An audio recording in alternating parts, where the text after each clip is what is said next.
Get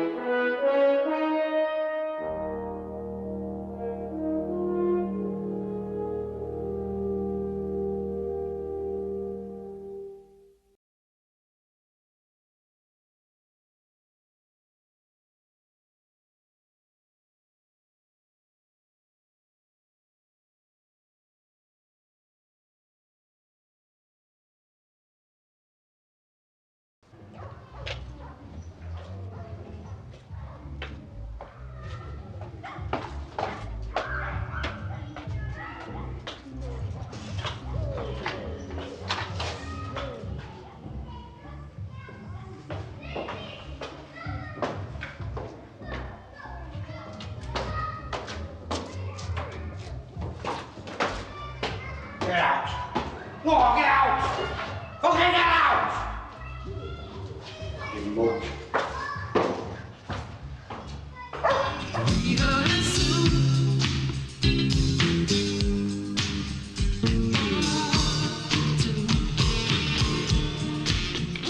Hello everyone, welcome back to the Flix Files. I thought I'd do something a little different with this video and start a new playlist. Anyone that's watched my previous videos will see that I tend to put my movie retrospectives into two different categories. One I call hidden gems, which are films that don't quite get the love that they deserve, you know, that have sort of gone under the radar as time's passed on. And then the other one is called guilty pleasures, which are movies that were critically panned and most people hate, but I kind of like. And I thought, in order to try and grow the channel, let's start a new playlist, but call this one Best of British, and talk about uniquely British movies. British movies, you know, obviously made in England with a primarily English cast. I have quite a few of them in my collection. So, you know, there's a number of them that I'd want to talk about. And I thought, should I do them chronologically or just pick them in any random order? And I thought, well, let's start with the toughest sell, which is a movie that contains sexual predatory behavior, alcoholism, and domestic abuse. You dirty, mucky, filthy, lying, fucking bastard of a husband. I hate you. So yeah, the movie is Rita, Sue and Bob 2, and it was released in 1987. And this was directed by a chap called Alan Clarke. And it was written by a female northern playwright called Andrea Dunbar, who unfortunately, she died at quite an early age. She suffered a brain hemorrhage while she was in a pub. And a bit of dark trivia is that the pub appears right at the very beginning of the video. The opening shot of the film is Sue's alcoholic father stumbling out of this pub called the Beacon. And that's the very pub that unfortunately Andrea Dunbar passed away in. So a bit of a downbeat, a downbeat start to a movie that's a comedy. But I'll crack on. So this movie centers, I would say the main character of this movie is actually Sue. And the movie starts where Sue is walking to meet her friend Rita. They both kind of live in the same northern council estate. And they're going to make their way to Bob's house because they babysit for Bob while he goes out with his wife. And it's this opening sequence that is that highlights one of the things I really like about this movie, which is the period it was made. I was 16 when this movie was made, so I was the same age that the two actresses were when they were in the movie.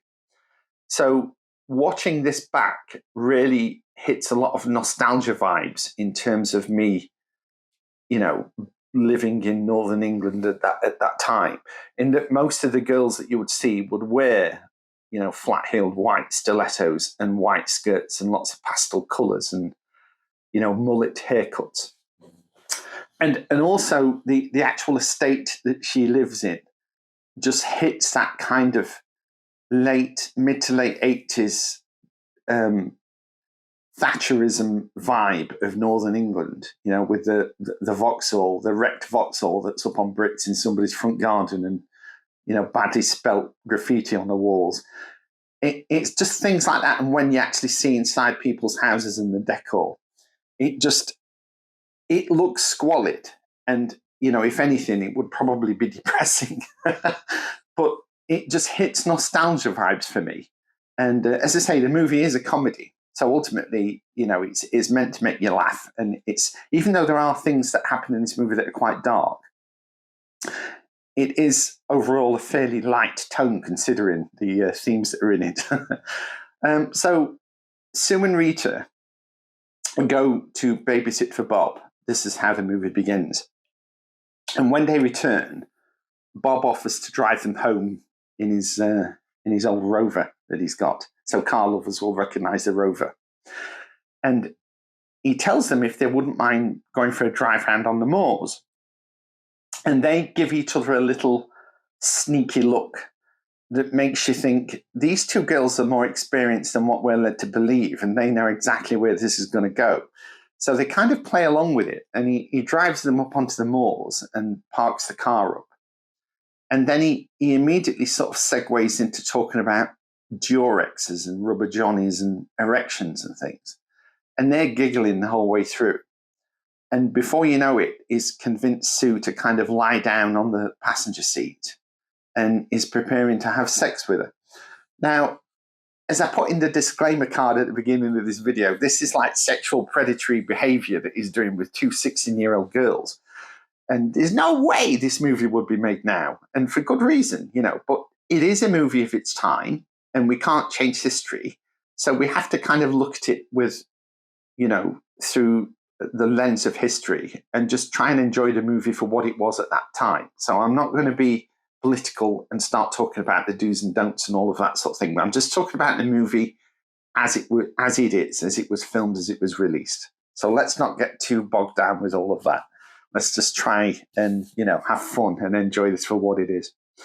So there's a really funny scene where he's about to have sex with Sue, and Rita just has to wait her turn. So she's just sat in the back seat being bored. So I'll show a little clip of that now. How long will you be? As long as it takes. Okay. You shift your leg a bit, Phil. What are you doing now? I'm trying to get it in if you'll shut your mouth for a minute. Can I turn the cassette on, Bob, please? For fuck's sake, what do you want that thing on for? I want to listen to it. What? If you don't shut up now, I'm going to make you stand outside the car. Well, I'm sorry, but I'm bored. You won't be when I've finished here. Yeah, so they both kind of enjoy their first encounter with Bob, and he enjoys his first encounter with the two of those. So they go home, and Sue gets home, and it's there that we're introduced to possibly my favourite character in the movie. I don't know who this guy is, this actor. I can't think of his name, but he's possibly the best drunk actor I've ever seen.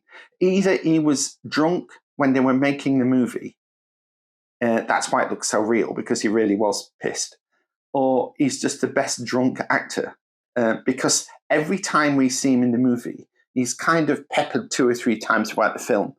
He's always completely blottoed, and you know, it makes the scenes all the more funnier for it.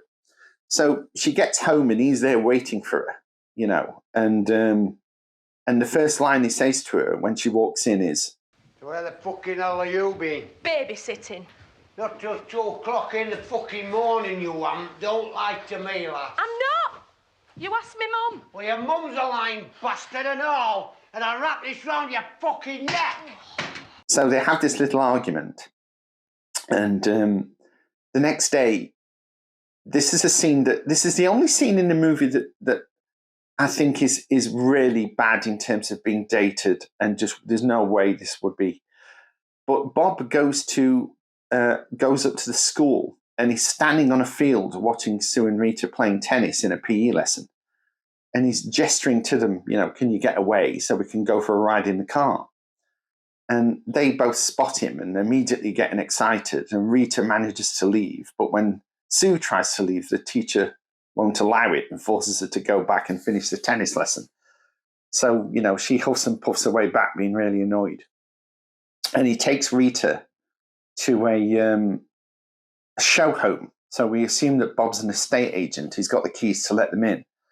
And he takes them into this empty show home and, up into the bedroom and they have sex again. And unbeknownst to Sue, he starts seeing quite a bit more of Rita behind Sue's back. And it's around this time that Bob's wife, Michelle, I think her name is, she's ironing his trousers and she finds this box of Durex in his pocket. And she immediately confronts him, to say, what the hell's this? And he comes up with some cock and bull story that, we were messing about in the pub and we were blowing them up, and having a laugh. And, she doesn't really believe him, but she sort of accepts it and hopes that, it's nothing more than that. And at one point in the movie, Bob takes Rita and Sue to a nightclub. And they're dancing to a band that's performing called Black Lace. Now, Black Lace were a British pop band at that time. And they were famous. I think they did a song, an absolutely bloody awful song. And I think was it called The Chicken Song? Or have I got that wrong?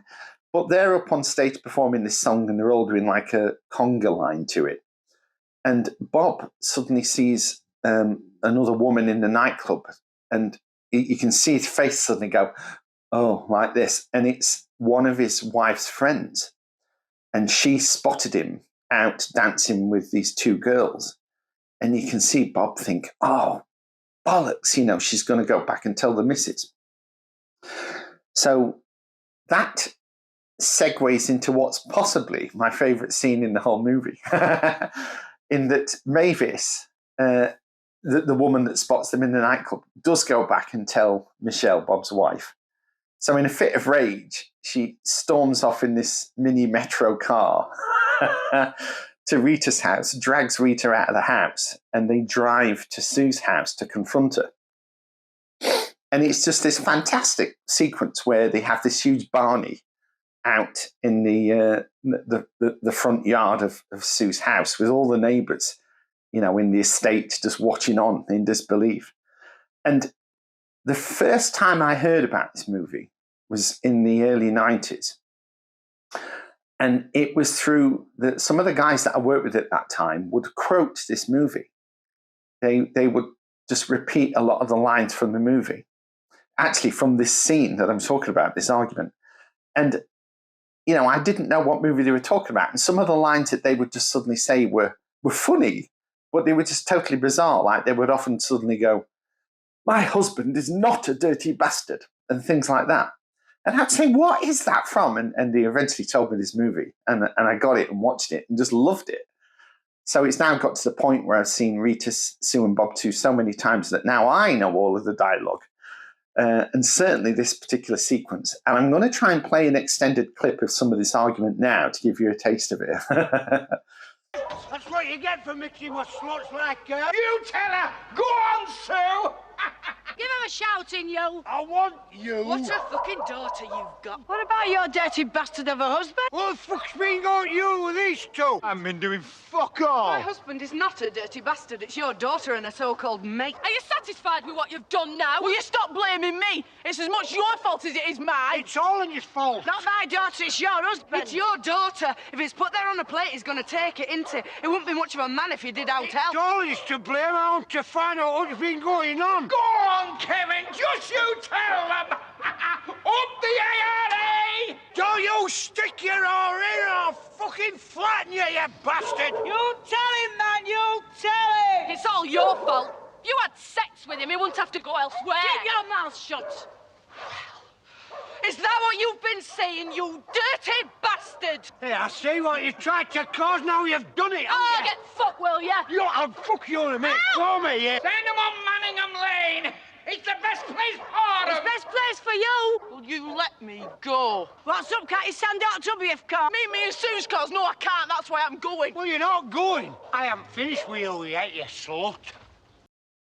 So basically what happens then is that Bob is basically, his wife moves out of the house and takes the kids.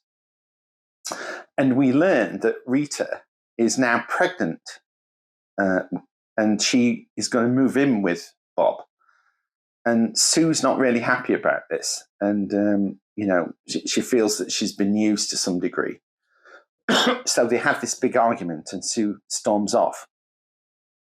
Now, earlier in the movie, we learned that Sue works for a taxi company, and there's a young Asian guy at this taxi company that really fancies her, and he makes moves towards her at the beginning of the movie.